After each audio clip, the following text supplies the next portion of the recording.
Friends, good evening. तो आज मैं क्लास 9th का इंग्लिश का chapter number 1 how I thought my grandmother to read की टेक्स्ट बुक एक्सरसाइज लेकर आई हूँ। सबसे पहला जो क्वेश्चन है, complete the cause and effect table below based on the part 1 of the story, share your answer with your classmates and teachers. ठीक है, हमें क्या पूछा हुआ है? क्लॉज पूछा हुआ है। ठीक है, और ये हमें क्या करना है? शेयर करना है किसके साथ? अपने टीचर और अपने क्लासमेट के साथ। ठीक है, जो हाईलाइटेड है उस वो हमें आंसर देने हैं, और जो बिना हाईलाइट के वो हमें क्वेश्चन पूछा हुआ है। ठीक है, पहले जाते हैं हम। तो पहला पूछा है इफेक्ट। इफेक्ट का क्या मतलब होता है? प्रभाव, क्या असर पड़ा। और कॉज का मतलब क्या कारण था जिससे ये असर हुआ। तो हमें पहला क्वेश्चन था कि the morning paper arrived late and weekly magazines come one day late. मतलब सुबह के अखबार देर से आते थे, और जो वीकली मैगजीन्स थी वो भी एक दिन देर से पहुंचती थी। तो क्यों ऐसा होता था? क्या कॉज था उसका? तो कॉज ये था कि ट्रांसपोर्ट सिस्टम उस टाइम अच्छे नहीं थे। तो the transport systems was not very good in those days. ठीक है, नेक्स्ट पे आ जाओ। नेक्स्ट पे पूछा है हमें कि the grand mother Krishtakka never went to school. तो ये कॉज है, कारण है कि दादी कभी स्कूल नहीं गई।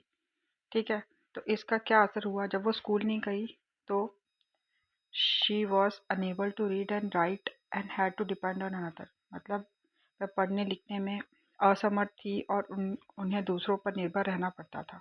ठीक है, फिर नेक्स्ट आ गया हमारा थर्ड वन। थर्ड वन में हमें इफेक्ट पूछा है कि she was deeply interested in the story and discuss with it with his friends. मतलब दादी को उस कहानी में गहरी रुचि थी और वह अपनी सहेलियों के साथ उस पर चर्चा करती थी। ठीक है, तो इसमें बोला है कि दादी को इस कहानी में गहरी रुचि थी और वह अपनी सहेलियों के साथ उस पर चर्चा करती थी। ठीक है, तो क्या कारण था? तो कारण ये था कि the story of Kashi Yatri was very relatable to the life of people in the village. मतलब काशी यात्री की कहानी गांव के लोगों के जीवन से बहुत मेल खाती थी। ठीक है, इसीलिए ये इफेक्ट हुआ उसका। नेक्स्ट पूछा है the narrator went to a wedding for a week. Narrator मतलब लेखिका एक हफ्ते के लिए एक शादी में चली गई। तो उसका क्या असर पड़ा? तो उसका ये असर पड़ा कि there was no one to read the latest episode of the magazine to the grand mother. मतलब दादी को पत्रिका का ताज़ा अंक पढ़ने सुनाने वाला कोई नहीं था। ठीक है, उसके बाद नेक्स्ट आ गया the grand mother never went to school. दादी कभी स्कूल नहीं जा सकी। क्यों नहीं गई? क्योंकि she was married very young. क्योंकि उनकी शादी जल्दी हो गई और उनकी फैमिली बच्चे हो गए, और उनको उन्हीं की तरफ to look after at an early age, और उनकी देखभाल करनी पड़ी। इस वजह से दादी कभी स्कूल नहीं जा पाई। ठीक है, नेक्स्ट है the grand mother regretted not going to school. तो दादी को स्कूल न जा पाने का पछतावा था। तो हाँ, पछतावा था। इस वजह से she made sure that her children grand children studied well. इसलिए वो ये करना चाहती थी, ये सुनिश्चित करना चाहती थी कि बच्चे और पोते पोतियाँ अच्छी तरह से पढ़ाई करें और अच्छे से मेहनत करें। नेक्स्ट पे जाते हैं। नेक्स्ट पे बोला है कि do you think the narrator expected to see her grand mother in tears when she return to the village? If yes why, if no why not. मतलब कि नरेटर ने एक्सपेक्ट किया था, ये सोचा था कि जब वो गांव से वापस आएगी, शादी से वापस आएगी, तो उसकी दादी रोएगी। तो उसने तो नहीं किया था ये। No, the narrator did not expect it. उन्हें एक्सपेक्ट नहीं किया था। क्यों? क्योंकि उसकी जो दादी थी वो हमेशा हैप्पी और स्माइलिंग लेडी थी। ठीक है, seeing her cry was a complete shock for 12 year old narrator. तो उनको रोता देखते हुए उसके नरेटर के लिए ये बहुत बड़ा शॉक था। ठीक है, क्योंकि वो डिफ़िकल्ट से डिफ़िकल्ट सिचुएशन में भी रोती नहीं थी। ठीक है, नेक्स्ट क्वेश्चन आ गया कि how might the narrator help her grand mother to fulfil her desire to learn to read and write. मतलब कैसे नरेटर ने हेल्प करी अपनी दादी की उनका जो डिज़ायर था पूरा करने के लिए। क्या डिज़ायर था उनका? कि उनको सीखना है पढ़ना और लिखना। ठीक है, तो पहले तो उनको क्या किया? टीचिंग करके, taking daily tuition classes for Kannada alphabet के लिए। फिर उसके बाद उनको रिसोर्सेज प्रोवाइड करे, जैसे कि नोटबुक, पेंसिल और बुक्स। और उसको मोटिवेट किया, मतलब एनकरेज किया कि जो आपकी डेडलाइन है सरस्वती पूजा, जो दशहरा में डिसाइड हुई थी कि दशहरा में कंप्लीट करनी है हमें ये, अपना डिज़ायर, तो उनको इनकरेज किया कि ये उस सरस्वती पूजा के दिन ये आप पढ़ना लिखना सीख जाओ। ठीक है, नेक्स्ट पे जाते हैं। नेक्स्ट में बोला है चेक योर अंडरस्टैंडिंग। तो हमें बताना है कि कौन सा ट्रू है कौन सा फॉल्स है इसमें। तो the grand mother wanted to learn the Kannada alphabet to gain independence. तो दादी क्या करना चाहती थी, कन्नड़ा अल्फ़ाबेट सीखना चाहती थी ताकि वो इंडिपेंडेंट हो, किसी पे डिपेंड ना रहे। तो ये सही बात है, हाँ ये सही बात है, तो इसका आंसर क्या होगा, ट्रू। सेकंड है the grand mother asked someone in the village to read Kashi Yatre to her while the narrator was away. जब नरेटर शादी में गई हुई थी तो दादी ने क्या किसी गांव वाले को बोला था पढ़ने के लिए, तो इसका आंसर होगा फॉल्स। नहीं बोला था क्योंकि दादी को शर्म आ रही थी, क्योंकि उनको ऐसा लगता था कि हम वेल ऑफ फैमिली से हैं, रिच फैमिली से हैं, तो ये सब अच्छा नहीं लगता, इस वजह से उन्होंने ऐसा नहीं किया। तो इसका आंसर क्या होगा, फॉल्स होगा। थर्ड है कि the narrator was the grandmother's first teacher and taught her how to read Kannada.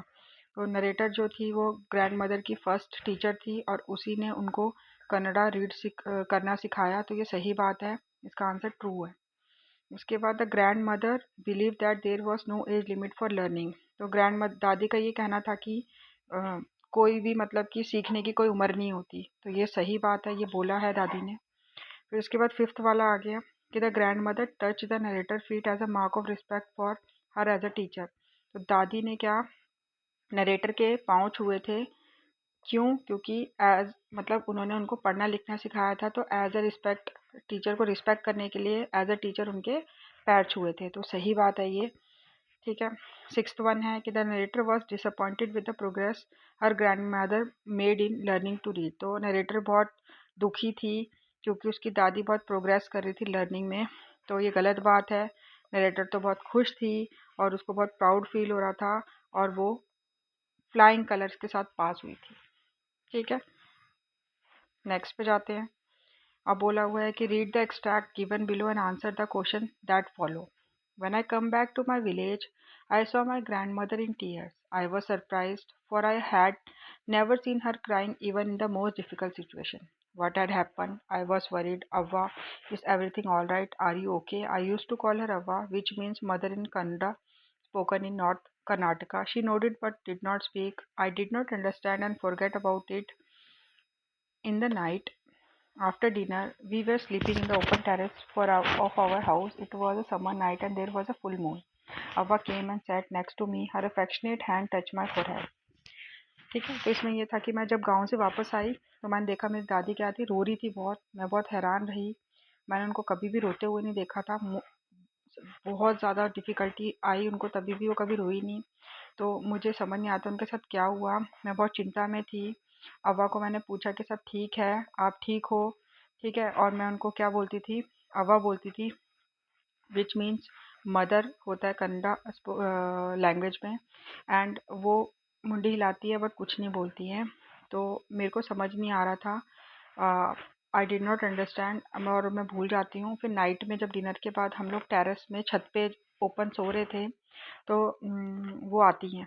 ठीक है, और वो समर नाइट होती है और फुल मून निकला होता है, तो अवा आती हैं और मेरे बगल में बैठ जाती हैं और उनके जो हाथ थे वो मेरे सर को, माथे को टच करते हैं।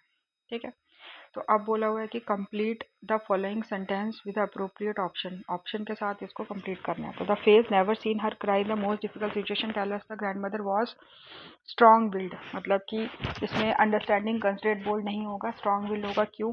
क्योंकि कितनी भी मुश्किल आ जाए दादी कभी भी ब्रेक नहीं हुई है अंडर प्रेशर में, और इस वजह से मतलब कि इसका आंसर क्या आएगा, स्ट्रॉन्ग बिल्ड आएगा। ठीक है, नेक्स्ट में आया है कि complete the following with the correct option from those given in the bracket. So grandmother did not reply when the narrator asked if she was all right. Because she might have been too dash to respond. तो क्यों respond नहीं कर पाई? क्योंकि वो बहुत ज़्यादा emotional थी। Narrator ने जब पूछा दादी को कि तुम ठीक हो, तो दादी रिस्पॉन्स नहीं कर पाई क्योंकि वो क्या थी, थकी हुई नहीं थी, इमोशनल थी। तो इसका आंसर क्या होगा, इमोशनल। ठीक है, नेक्स्ट पे जाते हैं। नेक्स्ट पे पूछा कि identify the clue from the extra setting in the ruler setting with traditional customs. मतलब रूलर सेटिंग बताइए। ठीक है, तो हमने यहाँ पे पढ़ा है कि सारे कहाँ पे सो रहे थे, ओपन टेरिस पे सो रहे थे और समर नाइट का टाइम था। ठीक है। तो इसमें मतलब कि ये क्लू यही मेंशन करता है, sleeping in the open terrace of our house on a summer night as well as use of word over which is specific region term use in north Karnataka में यूज किया जाता है ये। ठीक है। नेक्स्ट आ गया, which line of the extract establish a tender atmosphere, मतलब टेंडर मतलब कि बहुत अच्छा एटमॉस्फेयर प्रेजेंट करती है, तो कौन सी लाइन?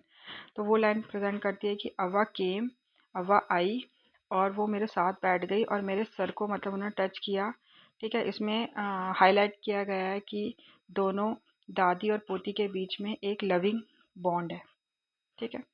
उसके बाद नेक्स्ट आ गया कि इस एक्सट्रैक्ट में which of the following expect is not empathize in the given extract में नहीं बताया गया है।